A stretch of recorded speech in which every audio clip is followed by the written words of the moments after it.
A lot of it's been said already. We still have a surplus, but there are some concerning signs. I think the cautionary tale makes some sense. A couple of the things that I noticed that I'm concerned about. First of all, the lower than expected wage growth and lower than expected employment is of concern. And a special concern is that if you look through the actual book, it shows that the numbers in Minnesota are worse than the U.S. Economy. So that's concerning. One of the results of that is that people paid less in income taxes, 95 million less in income taxes, because you have fewer people paying in. And I think we need to spend more time looking at that and getting to the bottom of what's causing that lag in Minnesota, even more of a lag than in the rest of the country.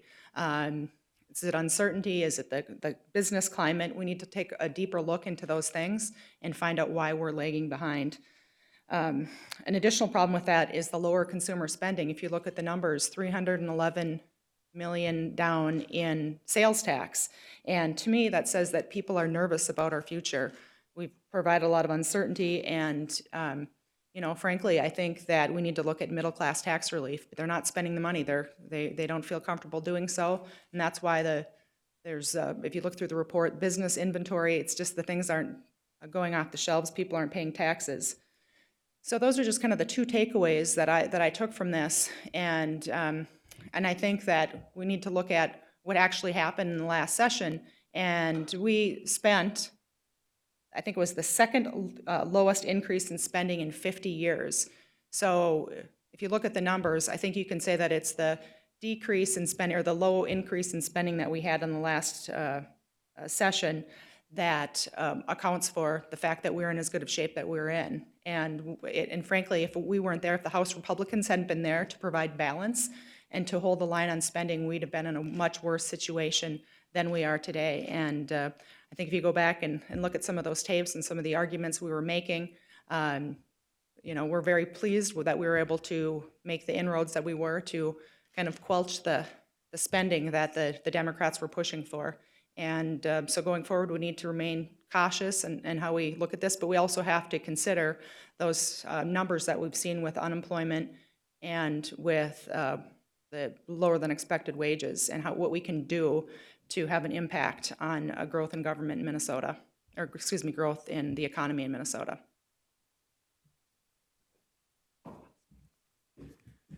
I think the message that we're hearing is that this is a forecast that says we're going to experience slow growth going forward, slow growth in the economy, slow growth in wages.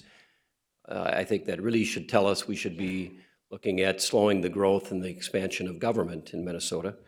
Senator Bach has urged caution, as others on the other side of the aisle. I think that's appropriate. It's funny, though, that we urge caution in February, and in May, all the money's been spent. And I just want to make one thing clear. Providing tax relief to people in Minnesota is not spending state money. I know Senator Bach likes to talk about it as if it is, but it isn't. Let's just be realistic about it.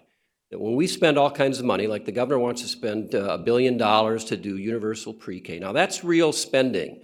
I just heard Senator Bach and others say we should be cautious. I think that's off the table from what I just heard. But that's real spending. But when you take that money that we have, that $1 billion, $900 million we have in the surplus, and do real tax relief, where does that money go? It goes back to the people in Minnesota, the businesses in Minnesota, to actually grow the economy. As we saw in the forecast, that's one thing we need. So that's what our agenda ought to be. That's our number one issue. Let's figure out how we can return the surplus that we have to the economy of the people of Minnesota. Let's get some real economic growth, and let's not commit to these long-term projects that we say are going to spur the economy. You know, I arrived here the same year that Governor Plenty was elected. I saw something recently that said that we have seen a 50% increase in the state spending budget in the years since Governor Plenty took office, which coincides with my first year. 50% growth in state spending. And meanwhile, the things that we say we're here to do is to alleviate poverty and make schools work. Those things haven't gotten better. Isn't the logical conclusion that we are trying to do things by spending state money and we're not seeing the result of it? maybe we ought to try the approach of let's get more of that money back into the economy, let the economy grow, let's deal with regulations, let's deal with the tax structure, let's create some real incentives for economic growth, creating jobs, and let this thing prosper, because it can. That's what I hope we do, and I'm looking forward to getting at it.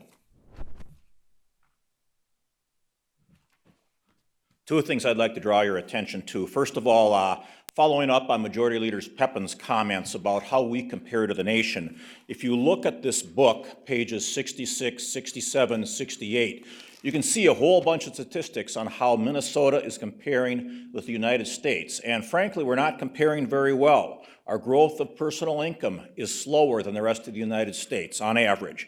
Our wage and salary increases are slower. Our employment growth is slower. You have to ask yourself, why is that? And I would submit that part of it is because of this state's tax and regulatory climate and some of the very large tax increases that we have seen over the last several years. It's no secret that this is one of the worst states in the country when you look at our tax climate, our business climate. And so pages 66, 67, 68, take a look and compare how we compare with the rest of the United States. We need to be doing things that help our job climate. We need to be doing things that help increase wages for middle-class Minnesotans, and just piling on more taxes and not looking at tax cuts for them when we've got a surplus is not what we should be doing. We should be looking at how we can get more money back to our Minnesotans.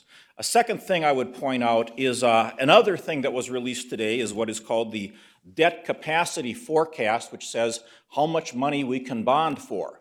And that's not in the book I just showed you, but you can get a hold of it. It's out today, and it shows that we have $968 million of debt capacity that we can bond for that's covered by our general tax sources. And you may remember the governor proposed a $1.4 billion bonding bill.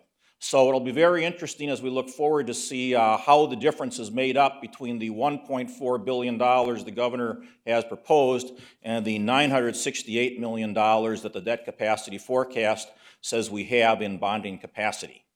Thank you. Good afternoon. First thing I want to say is I was wrong with my prediction yesterday, so maybe I should get out of the prediction business. But you know what? I'm not going to stop being optimistic about the good things that are happening in Minnesota, and I think there is a lot to be optimistic about. But I think we need to take this as a sign that we need to change some things so that Minnesota can do better and can be more competitive. Some of the things that struck me in the report, frankly, I know they said that Minnesota's economy is strong and Minnesota's budget situation is strong, and that this is outside factors that are influencing the state. Unfortunately, when you read the report and dig into some of those tables in the back, you'll find that Minnesota's job growth and wage growth has been downgraded, and it has been downgraded about 50% more or sometimes double of what the national numbers have been downgraded. So what that tells you is the real losers in this report are Minnesotans who get up and go to work every day. And we need to figure out and put our priority on making sure that those people have an opportunity to do better. And unfortunately, I think it's pretty easy to see that in this forecast, the Democrats continuing double down on higher taxes and higher regulation is hurting Minnesota's economy, and it's hurting it far more than the national economy. And I think those are things that we really need to be concerned about. But we need to take this as a sign that now is the time to address those. Now is the time to fix those. We need to make Minnesota more competitive so that Minnesotans have an opportunity to do better than the national average. I think folks expect that from Minnesota. We do things pretty well here, don't we? I think people expect us to do better than the national average. But unfortunately, when Democrats controlled all of state government, it was continued tax increases and doubling down on higher regulatory environment for job creators. And we're seeing those chickens now come home to roost. And I really am. If you haven't looked up those numbers in the back, I think it's 67 and 68 in the back of that bigger briefing book. They are downgrading the real income numbers, the wage growth. the non-wage personal income, which is capital gains tax, total personal income, all of those are downgraded in the state of Minnesota much more than nationally. And I think those numbers are concerning. And Minnesotans that get up and go to work every day should really take note that the Democrats have not delivered and have not made this economy competitive and have not made this an environment and an economy where Minnesotans can succeed. And unfortunately, if we don't take note and change that now, we're going to be in trouble in the future. Also note that those that own farms and operate a farming operation, in 2017, they're projecting a 27.5% decrease in the income from farm operators. These are really concerning numbers. I am not as confident that things are going to automatically get better in the tails if we don't take action now. I think we've got an opportunity to do some things now before we actually head for a deficit. And we didn't make any tax changes in the last year, in the last budget. So what we did is we spent some more money. But we did not make any tax changes. So what we're seeing happening in Minnesota's economy is due to the changes that were made by Democrats when they had complete control of state government. And what they did is double down on making Minnesota less competitive. And we need to reverse that, and we need to do it now before we head for a deficit. I will also say that if Governor Dayton's budget had passed into law, we absolutely would be in a deficit situation today. So thankfully, Republicans were here, and I will tell you it was not easy to keep Democrats from spending every dime in the last session. But when we left regular session, we left $1 billion on the bottom line. And when we left special session, we left about $875 million on the bottom line. Had we not done that, had we let Democrats spend all of that money, we would be in a deficit situation right now. And I think that's the big lesson here today. So with that, we'll take questions.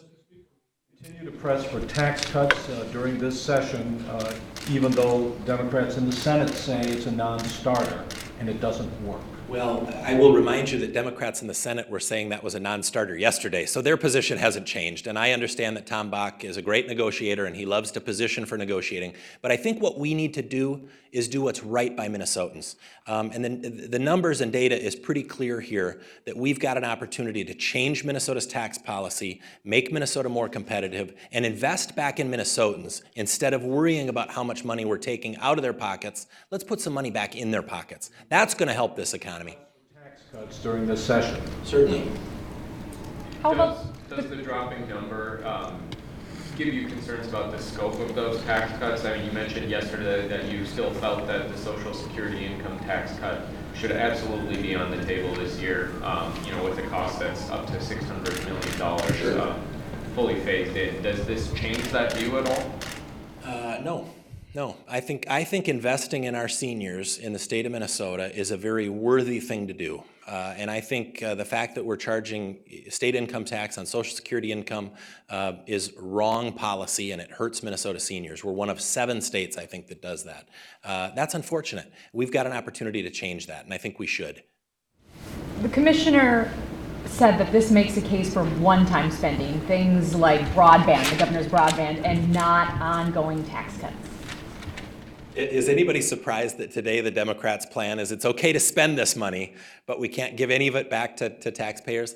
The reality is that last year we passed a fully funded state budget that had about a 5% increase in spending.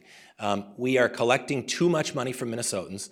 That continues today. We have a projected $900 million surplus in this biennium. That means we're collecting almost $1 billion more money than the state needs.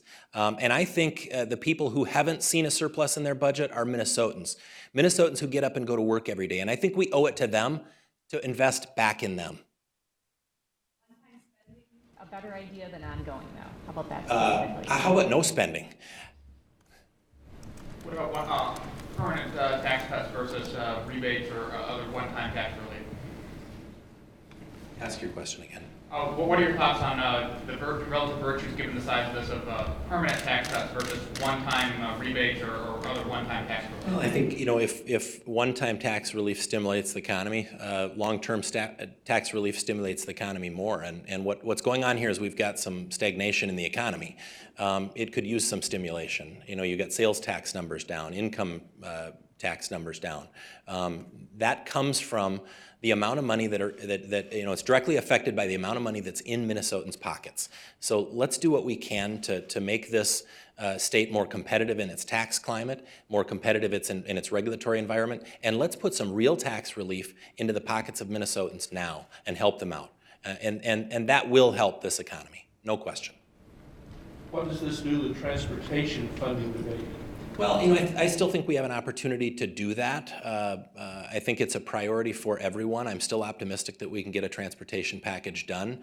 Not sure exactly what that looks like, and we will certainly take a look at that. But if raising taxes 2 years ago hurt Minnesota's economy, which we learned today, raising taxes today will only further hurt it. And Minnesotans, they're the big losers in today's forecast. You know, the revenue increases or the income increases for Minnesotans got seriously downgraded today, more so than the revenue for the state of Minnesota. The revenue projection for Minnesotans is a greater deficit. So I think you know, we need to frankly focus on Minnesotans and not so much on the state of Minnesota. Does this mean that there'll be less money available for transportation? Not necessarily, but you know, we'll certainly take a look. I noticed that the Democrats did not talk about raising taxes today. I think that's a good sign. The governor in this room at this podium in November declared that gas tax was dead. That's really good news for Minnesotans. Minnesotans do not need more money coming out of their own budgets. What would that do for the state's economy? You know, taking another $1 billion of tax increases out of Minnesotans' pockets, what would that do for them? It would only hurt Minnesota's economy more. This isn't rocket science, okay? You know, we can see how we got here, and I think everybody's looking at the same numbers. So we've got an opportunity to right the course now, to turn Minnesota around. Let's start making Minnesota more competitive, and it's just shocking to see that the income numbers for Minnesotans have been downgraded at 50% more than what's happening nationally. So to say that this is all outside impacts affecting Minnesota is a bit disingenuous. Other questions? Do you feel at all any, responsibility to not make too big of a deal about the numbers? And I mean, does it become a self-fulfilling prophecy if you hammer away at the message that things are bad? You know, it potentially can, I suppose, but that's why I started my message with, you know what, I'm still optimistic. And yeah, I was wrong on my prediction yesterday, but I think there's a lot of good things going for Minnesota. We have an unbelievably great workforce and a great work ethic here in Minnesota. Why are our unemployment numbers low? Because people, when they lost their jobs during the recession, went back to work and took a job at a lower income or at a lower skill level than what they were accustomed to. That's why our underemployment numbers are so high. Minnesotans went back to work. But what we haven't done and what Democrats haven't done is focused on helping out Minnesotans and creating an economy where everyone can be successful. Instead, we're trying to pit this group of people against that group of people. And frankly, I believe that's un-Minnesotan. And it's time to create an economy and strengthen an economy where all Minnesotans can be successful. Anything else? Thank you all.